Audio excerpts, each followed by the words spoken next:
2009 সালের 25 ফেব্রুয়ারি সকাল 9টা রাজধানীর পিলখানায় তৎকালীন বাংলাদেশ রাইফেলস বিডিআরের দরবার হলে শুরু হয় দরবার। অনুষ্ঠানের শুরুতেই বিডিআর মহাপরিচালক DG major general Shakil Ahmed বক্তব্য শুরু করেন। বক্তব্যের এক পর্যায়ে কিছু বুঝে ওঠার আগেই বিডিআরের কিছু বিদ্রোহী সদস্য অতর্কিত হামলা চালায় দরবার হলে। পথভ্রষ্ট সদস্যদের সেদিনের ওই হামলায় 57 জন সেনা কর্মকর্তা সহ নিহত হন 74 জন। 1971 সালের মুক্তিযুদ্ধেও সব মিলিয়ে মৃত্যুবরণ করেছিল 51 জন সেনা অফিসার, কিন্তু স্বাধীন বাংলাদেশে এক বিডিআর বিদ্রোহতেই মৃত্যুবরণ করে 57 জন সেনা কর্মকর্তা। ঘটনার এত বছর পরে এসে আপনাদের মনে কি প্রশ্ন আসেনি, কেন হয়েছিল এই বিদ্রোহ? কেন বাংলাদেশ সরকার কিংবা সেনাবাহিনী বিদ্রোহীদের দমন করতে সেনা সদস্য পাঠানো হলো না? এই বিদ্রোহে ভারতের ভূমিকা কী ছিল? আওয়ামী লীগ কিংবা শেখ হাসিনার ভূমিকাই বা কী ছিল? কেন এই হত্যা মামলার তদন্ত রিপোর্ট আজও জাতির সামনে উন্মোচন করা হলো না?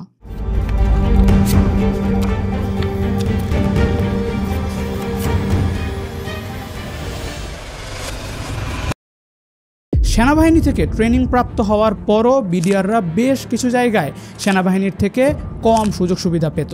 মূলত জাতিসংঘ মিশনে যাওয়ার সুযোগ না থাকা, রেশন বৈষম্য, ডাল ভাত কর্মসূচির নামে টাকা আত্মসাতের অভিযোগ সহ নানা বিষয়ে বিডিআরের মধ্যে অসন্তোষ ছিল আগের থেকেই। 24 ফেব্রুয়ারি 2009 পুরো বিডিআর এলাকায় একটি অতিরঞ্জিত মিথ্যা খবর প্রচার হয়ে যায়। তা হচ্ছে বিডিআর প্রধান মেজর জেনারেল শাকিল আহমেদ নাকি বিডিআরদের ডাল ভাত কর্মসূচির থেকে 3 কোটি টাকা আত্মসাৎ করেছেন। মূলত এই খবরের সত্য মিথ্যা যাচাই না করেই বেশ কিছু বিডিআর সদস্য এই বিদ্রোহে অংশগ্রহণ করে। 25 ফেব্রুয়ারি 2009 পিলখানার দরবার হলে হাজির 2560 জন বিডিআর জওয়ান। সকাল 9:05 পিলখানা দরবারে হাজির হন বিডিআরের তৎকালীন DG major general Shakil Ahmed. 9:30 বক্তব্য দেওয়া শুরু করেন মেজর জেনারেল শাকিল আহমেদ। এই সময় অস্ত্র হাতে মঞ্চে উঠে পড়েন সিপাহী মঈনকে ধরে ফেলে শাকিল আহমেদের আশেপাশে থাকা সেনা কর্মকর্তারা।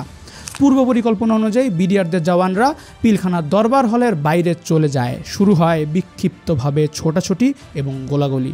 শুরু হয় পিলখানার ভিতরে বিডিআর বিদ্রোহ। অন্যদিকে দরবার হলের ভিতরে মেজর জেনারেল শাকিল আহমেদ এবং তার অনুগত সেনারা দরবারের ভিতরে উপস্থিত শান্ত করতে ব্যস্ত। সকাল 9:32 মেজর জেনারেল শাকিল পরিস্থিতির কথা ফোন দিয়ে জানান তৎকালীন সেনাপ্রধান মঈনুদ্দিন আহমেদকে। পিলখানায় জরুরি সেনা পাঠাতে অনুরোধ করেন। এরপর ফোন করেন র্যাবের ডিজিকে, সেখানেও সাহায্য চান। ঠিক 9:38 জেনারেল শাকিল ফোন করেন প্রধানমন্ত্রী শেখ হাসিনাকে, তার কাছেও সাহায্য চান। তখনও অসংগঠিত বিদ্রোহী বিডিআর সদস্যরা। দরবার হলের ভিতরে কিংকর্তব্য বিমূঢ় হয়ে থাকেন মেজর জেনারেল শাকিল আহমেদ সহ অন্যান্য সেনা অফিসাররা। অন্যদিকে পরিস্থিতি আস্তে আস্তে ভয়ঙ্কর হয়ে উঠতে থাকে। সময় বাড়ার সাথে সাথে 10:20 শাকিল আহমেদ জানতে চায় কেউ কোনো সাহায্য পাঠাচ্ছে কিনা, কিন্তু কোনো সাড়া শব্দ নেই।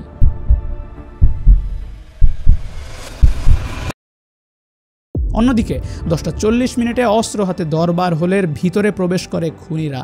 তারা গালাগালি করতে থাকে সেনা অফিসারদের, তুচ্ছ-তাচ্ছিল্য করতে থাকে, অফিসারদের ব্যাচ খুলে নিয়ে তাদেরকে বিভিন্ন আদেশ দিতে থাকে। 10:42 খুনিরা একদম কাছ থেকে মেজর জেনারেল শাকিল আহমেদ আর তার অনুগত সেনা অফিসারদের গুলি করে হত্যা করে। শুরু হয় ভয়ঙ্কর হত্যাকাণ্ড। কোনো যুদ্ধক্ষেত্র নয় কিংবা কোনো দুর্গম এলাকা নয়, স্বয়ং রাজধানীতে দিনের আলোতে প্রকাশ্যে একের পর এক কর্নেল, মেজর, ব্রিগেডিয়ার পদবীর বড় বড় সেনা অফিসারদের রক্তে ভিজে যেতে থাকে পিলখানার মাঠ। বিদ্রোহীদের কেউ কেউ সে সময় মিডিয়ার সামনে এসে সাংবাদিকদের সাথে কথা বলতে থাকে।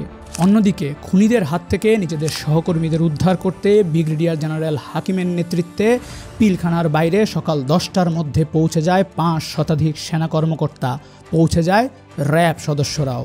আকাশপথে হেলিকপ্টার ও বিমানও প্রস্তুত হয়ে যায় আটকে পড়া সেনা অফিসারদের হেফাজত করার জন্যে। ভারী অস্ত্রশস্ত্র নিয়ে প্রস্তুত থাকলেও সেনাপ্রধান ও প্রধানমন্ত্রী থেকে তাদেরকে কোনো প্রকার অনুমতি দেওয়া হয়নি। কোনো এক অজানা রহস্যে তাদের পাল্টা হামলা করার অনুমতি দেওয়া হয়নি। প্রশ্ন হচ্ছে, কি সেই রহস্য? এ রহস্য সম্পর্কে তৎকালীন সেনাপ্রধান মঈন আহমেদের বক্তব্য এবং ভারতের বিখ্যাত লেখক অবিনাশ পালিওয়ালের লেখা বই India's near east a new journey বইতে দেওয়া আছে। সেনাপ্রধান মঈন আহমেদ জানিয়েছেন, ওই দিন বেলা 11টার দিকে প্রধানমন্ত্রী শেখ হাসিনার সাথে দেখা করতে গেলে তিনি দেখতে পান তৎকালীন প্রধানমন্ত্রী শেখ হাসিনা তার নেতাকর্মীদের সাথে নিয়ে হাসি মুখে চা পান করছেন। অন্যদিকে অবিনাশ পালিওয়ালের লেখা বই থেকে জানা যায় তৎকালীন সেনাপ্রধানকে ভারত হুমকি দিয়েছিল যাতে তারা বিডিআর বিদ্রোহে কোনো প্রকার সেনা অভিযান না চালায়। এতে করে শেখ হাসিনার ক্ষমতা হুমকির মুখে পড়তে পারে। এমনকি বিডিআর বিদ্রোহে হাসিনাকে উদ্ধারে প্যারাট্রুপার প্রস্তুত রেখেছিল ভারত। সেই বইতে আরও উল্লেখ আছে ভারতের কলাইকুণ্ডার পাশাপাশি জয়হাট ও আগরতলাতেও প্যারাট্রুপার প্রস্তুত রাখা ছিল।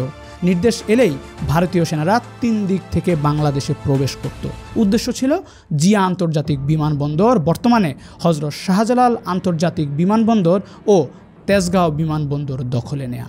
পরবর্তীতে প্রধানমন্ত্রীর বাসভবন গণভবনের নিয়ন্ত্রণ নিয়ে হাসিনাকে নিরাপদ আশ্রয়ে সরিয়ে নেওয়া হতো। এই বিষয়ে বিস্তারিত জানতে চাইলে আপনারা নেত্র নিউজের আর্টিকেল পড়তে পারেন, যার লিঙ্ক আমি আমার ডিসক্রিপশনে দিয়ে দিব। মূলত ভারতের এই হুমকির জন্যই জেনারেল মঈন আহমেদ অনেকটা অসহায়ের মতো আত্মসমর্পণ করেছিলেন এবং ভিতরে অবস্থিত সেনা অফিসারদের উদ্ধারের জন্য কোনো প্রকার সেনা অভিযান চালাননি।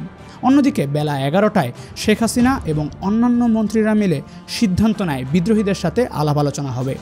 বেলা 1টার দিকে আওয়ামী লীগের নেতা জাহাঙ্গীর কবির নানক এবং আজমকে পাঠানো হয় বিদ্রোহীদের সাথে কথাবার্তা বলার জন্য। বেলা 3টার দিকে অফিসার তাওহিদের নেতৃত্বে 14 সদস্যের বিদ্রোহী দলের সাথে আলোচনা শুরু হয়। হোটেল শেরাটন থেকে বিদ্রোহীদের জন্য খাওয়া আনা হয়। সিদ্ধান্ত হয় তাদেরকে সাধারণ ক্ষমা করে দেওয়া হবে এবং বিডিআরের সুযোগ সুবিধা বাড়ানো হবে। অথচ আওয়ামী লীগ প্রধান ও তৎকালীন প্রধানমন্ত্রী একবারও জানতে চাননি ভিতরে আটকা পড়া সেনা অফিসারদের কী খবর, তাদের পরিস্থিতি কি এখন। রাতে পিলখানায় গিয়েছিল তৎকালীন স্বরাষ্ট্রমন্ত্রী সাহারা খাতুন, পুলিশের আইজি নূর মোহাম্মদ।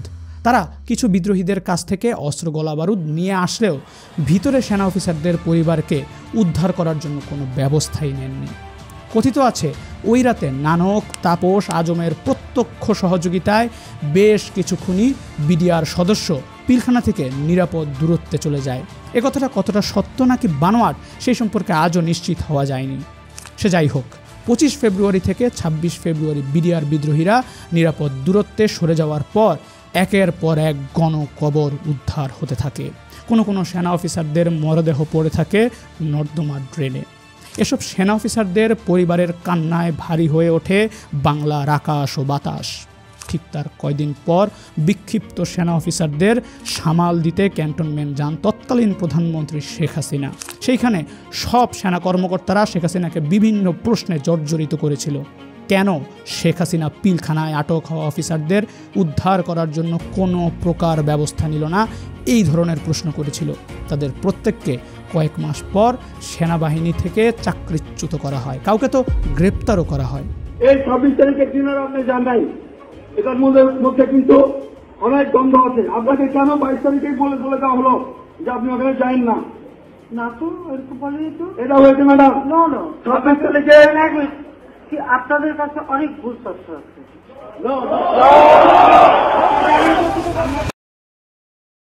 অন্যদিকে নানা শর্ত সাপেক্ষের বেড়াজালে পিলখানা হত্যাকাণ্ড নিয়ে গঠিত হয় 3টি তদন্ত কমিটি।